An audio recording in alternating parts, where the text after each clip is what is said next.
detik-detik kematian dari Rasulullah Sallallahu Alaihi Wasallam. Rasulullah Sallallahu Alaihi Wasallam tidak pernah sakit seumur hidupnya kecuali penyakit demam atau sakit panas dalam badannya. Maka pada satu ketika Rasulullah SAW sedang sakit panas ini dan tubuhnya semakin melemah, Rasulullah SAW dipapah oleh Ali bin Abi Thalib radhiyallahu anhu dan temannya Fadl bin Abbas radhiyallahu anhu menuju ke masjid. Dan Rasulullah SAW mulai mengumandangkan khutbah di sana. Rasulullah SAW di depan seluruh sahabat-sahabatnya mengatakan bahwa kalian akan selamat ketika kalian berpegang kepada dua hal, yaitu Al-Quran dan hadis. Barang siapa yang mencintai Al-Quran dan hadis, maka ia akan selamat dan masuk ke dalam syurganya Allah Subhanahu wa Ta'ala. Siapa yang mengikuti hadis, siapa yang mengikuti sunnahku berarti dia mencintaiku. Siapa yang mencintaiku berarti dia akan bersama-sama denganku di syurganya Allah. Abu Bakar As-Siddiq radhiyallahu anhu yang mendengar kalimat ini pun mulai terisak-isak karena ia tahu bahwa inilah detik-detik kepergian dari Rasulullah Sallallahu Alaihi Wasallam. Di dalam masjid itu pula Rasulullah Sallallahu Alaihi Wasallam berkata kepada seluruh sahabat-sahabatnya, aku tidak ingin ketika aku nanti dipanggil oleh Allah Subhanahu wa Ta'ala masih ada orang-orang yang aku zolimi dan mereka belum membalas perlakuan burukku semasa di dunia. Maka pada hari ini, siapa yang ingin mengkisosku silahkan. Mungkin saja selama aku berada di dunia ini aku pernah menyakiti kalian. Semua orang tentu saja tidak ada yang tunjuk tangan. Karena mereka tahu bahwa Rasulullah SAW adalah orang yang sangat lembut dan pengasih bagi setiap umatnya. Namun ada satu orang yang pada akhirnya tunjuk tangan dan mengatakan, aku wahai Rasul yang pernah engkau sakiti semasa ini wahai Rasul. Kau mungkin tidak ingat bahwa dulu dalam perang Badar wahai Rasul, kau pernah mencambukku, dengan tongkat kau memukulku. Mungkin engkau tidak sengaja tapi itu sangat menyakiti badanku wahai Rasul. Dan pada hari ini aku ingin membalas perbuatanmu itu. Seluruh sahabat kaget dan mereka berdiri dan mengatakan, wahai Ukasyah, kenapa engkau berani berkata seperti itu? Rasulullah SAW dalam keadaan sakit parah, dalam keadaan yang lemah, dalam keadaan yang seperti itu, kau masih juga berani berkata seperti itu. Kalau begitu pukul saja kami, kata Abu Bakar. Kalau begitu cambuk saja kami, kata Umar. Kalau begitu lakukan saja pada kami, kata Ali dan seluruh sahabat-sahabat lainnya. Namun apa kata-kata Ukasyah? Tidak. Aku hanya ingin memukul Rasulullah sebagaimana Rasulullah pernah memukulku, pernah mencambukku. Maka Rasulullah SAW dengan suara yang sangat parau karena pada saat itu beliau sakit demam dan sangat letih dan sangat lemah mengatakan, wahai sahabat-sahabatku, duduklah. Tidak apa-apa. Biarkan ini menjadi kisos bagiku karena aku pernah tidak sengaja memukul Ukasyah. Seluruh sahabat-sahabat pada akhirnya, tidak Rasulullah, tidak mungkin kami membiarkan tubuhmu yang suci ini dipukul oleh Ukasyah. Ukasyah adalah sahabat Rasulullah yang meminta kepada Rasulullah masuk surga tanpa dihisap dan Rasulullah SAW mengatakan itu, mengiyakan itu. Namun Ukasyah berani-beraninya memukul Rasulullah. Kemudian ketika Rasulullah SAW membuat badannya seperti ini dan kemudian pukullah saya wahai Ukasyah. Apa yang dikatakan oleh Ukasyah? Tidak cukup wahai Rasul.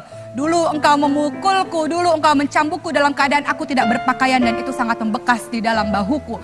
Maka aku ingin kau juga membuka pakaianmu supaya aku bisa memukul bahumu, supaya aku bisa memukul punggungmu. Semua orang kembali berkata, Ukasyah, betapa kurang ajar sekali. Apa yang kau lakukan kepada Rasulullah SAW? Kemudian Ukasyah tetap bertahan untuk tetap ingin memukul Rasulullah. Rasulullah SAW menenangkan seluruh sahabat-sahabatnya dan memulai membuka bajunya. Kemudian Rasulullah SAW berkata pada Ukasyah, aku telah membuka bajuku, wahai Ukasyah. Silahkan engkau membalas perlakuanku dulu terhadapku. Maka Ukasyah mulai berjalan mendekati Rasulullah SAW dan mulai diputar-putarkan tombaknya itu dan mulai diputar-putarkan tongkatnya dan cambuknya itu dan hendak memukul Rasulullah SAW. Seluruh orang yang berada di masjid itu mulai menangis dan mengatakan, dasar Ukasyah tidak tahu diri, dasar orang yang tidak punya hati. Rasulullah dalam keadaan seperti itu, kau masih bisa berbuat seperti itu. Namun apa yang terjadi ketika Ukasyah mendekati Rasulullah SAW? Ukasyah melempar tombak itu, Ukasyah melempar cambuk itu, kemudian Ukasyah langsung memeluk Rasulullah SAW dan mengatakan, tidak mungkin wahai Rasul, tidak mungkin aku melukaimu wahai Rasul. Aku hanya ingin memelukmu wahai Rasul. Aku ingin merasakan kulitmu bersentuhan dengan kulitku wahai Rasul. Aku sangat mencintaimu, tidak mungkin aku melukaimu wahai Rasul. Aku lakukan ini semata-mata karena aku begitu ingin memelukmu. Kulit bertemu dengan kulit wahai Rasulullah SAW. Kecintaan Ukasyah pada Rasulullah SAW. Rasul dalam keadaan sangat lemah kembali dipapah oleh Ali bin Abi Thalib dan Fadl bin Abbas untuk kembali ke rumahnya. Pada saat itu matahari sudah mulai meninggi. Pintu Rasulullah SAW dikunci dan di dalam Rasulullah SAW sudah terbaring di pangkuannya Aisyah. Ketika itu ada seseorang yang mengetuk pintu rumah Rasulullah dan Fatimah membuka pintu tersebut. Dan sang laki-laki tersebut berkata kepada Fatimah, aku ingin bertemu dengan ayahmu. Apa kata Fatimah? Tidak bisa wahai pemuda, ayahku sedang sakit. Fatimah lalu menutup pintu tersebut dan kembali kepada sang ayah. Kata Rasulullah SAW sambil menatap wajah Fatimah seakan-akan wajah itu ingin dikenangnya seumur hidupnya, mengatakan, wahai Fatimah, sesungguhnya yang datang adalah malaikat maut. Malaikat maut hendak mengambil nyawaku pada hari ini. Fatimah sudah tidak tahan lagi dan terseduh-seduh dalam tangisannya. Lalu malaikat maut itu masuk ke rumahnya Rasulullah SAW. Dalam keadaan lemah, Rasulullah SAW bertanya kepada malaikat maut, di mana malaikat Jibril? Aku tidak pernah melihat malaikat Jibril selama ini. Di mana dia? Kenapa tidak hadir pada hari ini? Malaikat Jibril pada akhirnya pun datang menemui Rasulullah SAW dan dalam keadaan yang berbaring dan lemah Rasul berkata pada malaikat Jibril, wahai malaikat Jibril, tolong beritahu kepadaku apa hakku, apa yang akan aku dapatkan. Apa yang dikatakan oleh malaikat Jibril? Wahai kekasih Allah, ketahuilah bahwa seluruh malaikat telah menunggumu di pintu-pintu langit, wahai Rasul. Ketahuilah bahwa surga, pintu-pintu surga telah dibukakan untukmu, wahai Rasul. Tapi apa jawaban Rasul? Lalu bagaimana dengan umatku? Ketika aku pergi nanti bagaimana dengan umatku, kata Rasul. Kemudian malaikat Jibril mengatakan, siapa yang mencintaimu, siapa yang mengikuti sunnahmu akan bersama denganmu di surga Allah, wahai Rasulullah. Kemudian yang terjadi adalah malaikat Israel mulai mengambil nyawa Rasulullah perlahan-lahan dari kakinya, perlahan-lahan ditariknya. Kemudian Rasulullah SAW mengatakan, wahai malaikat maut, dahsyatnya sakaratul maut ini. Sakit sekali sakaratul maut ini. Kalau aku tahu rasanya seperti ini, tolong timpakan seluruh rasa sakit sakaratul maut seluruh umatku kepadaku, wahai malaikat maut. Aku tidak ingin mereka merasakan kesakitan yang amat dahsyat seperti ini. Ketika dalam keadaan seperti itu, malaikat Jibril memalingkan mukanya dan Rasulullah SAW berkata pada malaikat Jibril lagi, malaikat Jibril, apakah engkau tidak mau melihatku? Jijikkah engkau melihatku sampai engkau memalingkan wajahmu, tidak mau menghadapku? Apa yang dikatakan oleh malaikat Jibril?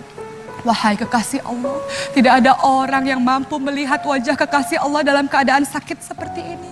Tidak akan ada orang yang rela melihat wajah kekasih Allah dalam keadaan yang hendak mati seperti ini. Aku tidak sanggup untuk melihatmu, wahai Rasul. Maka Rasul dengan keadaan yang sangat lemah, yang sangat letih, mulai memanggil Ali bin Abi Thalib dan berbisik-bisik kepada Ali bin Abi Thalib. Ali bin Abi Thalib, tolong sampaikan kepada seluruh umatku, peliharalah sholat dan peliharalah orang-orang miskin. Dalam keadaan mulai satu persatu nafas Rasulullah SAW tersengal-sengal dan seluruh orang sudah mulai menangis. Rasulullah berbisik dengan lemah, umati, umati, umati, umati, umati, umati. Rasulullah SAW memikirkan keadaan kita, keadaan umatnya sepeninggalan Rasulullah SAW. Apakah taat kepada Allah atau maksiat di jalan Allah Subhanahu Wa Taala? Maka di detik-detik kematian Rasulullah menaikkan satu telunjuknya, kemudian mengucapkan La ilaha illallah, La ilaha illallah, La ilaha illallah. Dan pada saat itu juga terpejamlah matanya di pangkuan Aisyah. Seluruh orang menangis dan kemudian kabar matinya Rasulullah SAW mulai tersiar di seluruh penduduk Madinah. Dan semua orang menangis terseduh-seduh, tersayat hati mereka karena kepeninggalan Rasulullah SAW. Umar bin Khattab radhiyallahu anhu yang mendengar kisah ini pun mulai mengambil pedangnya dan mengacungkan pedangnya dengan perasaan marah. Ia mengatakan, siapapun yang mengatakan Rasulullah mati akan aku penggal lehernya. Siapapun yang mengatakan Rasulullah telah wafat akan aku bunuh dia. Rasulullah tidak wafat. Rasulullah hanya kembali bertemu dengan Allah. Setelah itu kembali lagi bertemu dengan kita. Rasulullah hanya seperti Nabi Musa saja yang bertemu dengan Allah. Setelah itu kembali lagi pada umatnya. Jangan sekali-kali kalian mengatakan Rasulullah mati. Begitu kata Umar. Umar begitu terpukul dengan kematian Rasulullah SAW sampai Abu Bakar radhiyallahu anhu menenangkan Umar dan mengatakan, wahai Umar, tidak begitu Umar. Kalau engkau menyembah Rasulullah SAW, ketahuilah bahwa dia adalah seorang manusia biasa yang pada akhirnya kembali kepada Allah Subhanahu Wa Taala. Tapi ketika engkau menyembah Allah Subhanahu Wa Taala, Allah itu maha abadi, Allah itu tidak pernah mati. Maka sembahlah Allah Subhanahu Wa Taala. Inilah kisah bagaimana detik-detik wafatnya Rasulullah SAW. Kita mengaku mencintai Rasulullah, maka apa bentuk aplikasimu dalam mencintai Rasulullah? Perkataanmu, salawatmu, dan tindak tandukmu untuk mengikuti sunnah Rasulullah adalah bukti cinta kepada Rasulullah. Kita mengaku rindu pada Rasul. Tentu pada satu hari kita ingin berkumpul pada Rasul di syurganya Allah.